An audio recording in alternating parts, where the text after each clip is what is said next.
All of his co-workers were gone. What could it mean? Stanley decided to go to the meeting room. Perhaps he had simply missed a memo.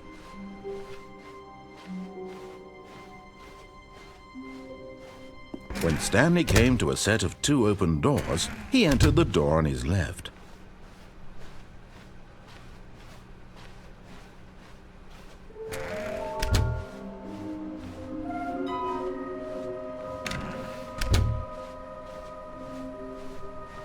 Coming to a staircase, Stanley walked upstairs to his boss's office.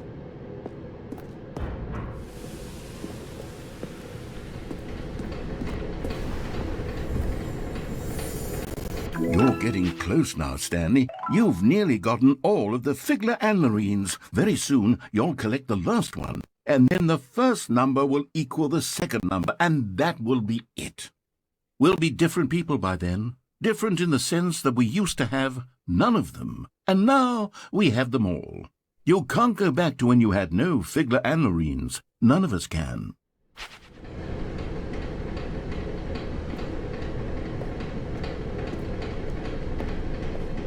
But Stanley just couldn't do it. He considered the possibility of facing his boss. Admitting he had left his post during work hours, he might be fired for that. And in such a competitive economy, why had he taken that risk? All because he believed everyone had vanished? His boss would think he was crazy. And then something occurred to Stanley. Maybe, he thought to himself, maybe I am crazy. All of my co-workers blinking mysteriously out of existence in a single moment for no reason at all? None of it made any logical sense. And as Stanley pondered this, he began to make other strange observations. For example, why couldn't he see his feet when he looked down? Why did doors close automatically behind him wherever he went? And for that matter, these rooms were starting to look pretty familiar. Were they simply repeating? No, Stanley said to himself, this is all too strange. This can't be real. And at last, he came to the conclusion that had been on the tip of his tongue. He just hadn't found the words for it. "I'm dreaming!" he yelled. "This is all a dream." Oh, what a relief Stanley felt to have finally found an answer, an explanation. His co-workers weren't actually gone. He wasn't going to lose his job. He wasn't crazy after all. And he thought to himself, I suppose I'll wake up soon. I'll have to go back to my boring real-life job pushing buttons. I may as well enjoy this while I'm still lucid. So he imagined himself flying and began to gently float above the ground. Then he imagined himself soaring through space on a magical starfield, and it too appeared. It was so much fun, and Stanley marveled that he had still not woken up. How was he remaining so lucid? And then perhaps the strangest question of them all entered Stanley's head. One he was amazed he hadn't asked himself sooner. Why is there a voice in my head dictating everything that I'm doing and thinking? Now the voice was describing itself being considered by Stanley, who found it particularly strange. I'm dreaming about a voice describing me, thinking about how it's describing my thoughts, he thought.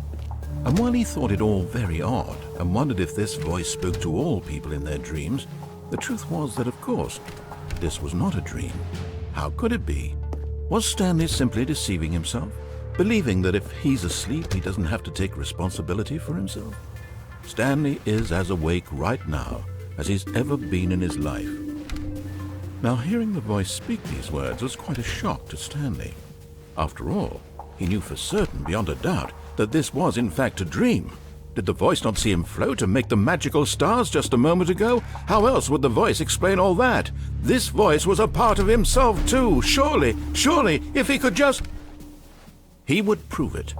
He would prove that he was in control, that this was a dream.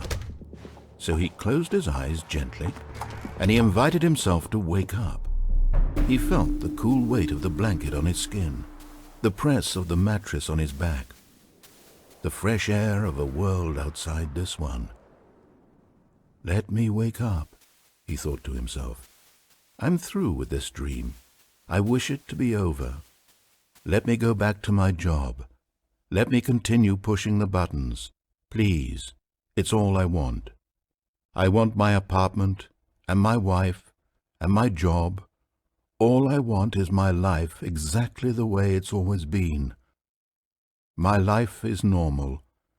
I am normal. Everything will be fine. I am okay.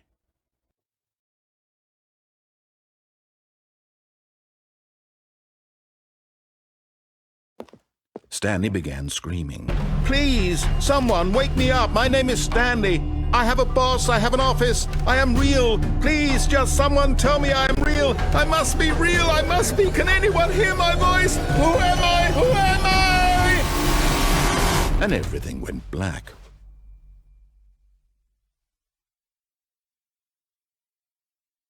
This is the story of a woman named Mariella. Mariella woke up on a day like any other. She arose, got dressed, gathered her belongings, and walked to her place of work.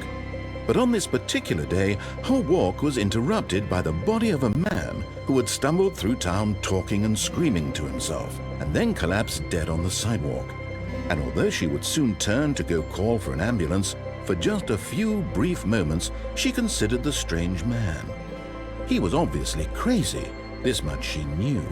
Everyone knows what crazy people look like. And in that moment, she thought to herself how lucky she was to be normal. I am sane. I am in control of my mind. I know what is real and what isn't. It was comforting to think this, and in a certain way, seeing this man made her feel better. But then she remembered the meeting she had scheduled for that day, the very important people whose impressions of her would affect her career, and by extension, the rest of her life. She had no time for this, so it was only a moment that she stood there, staring down at the body. And then she turned and ran.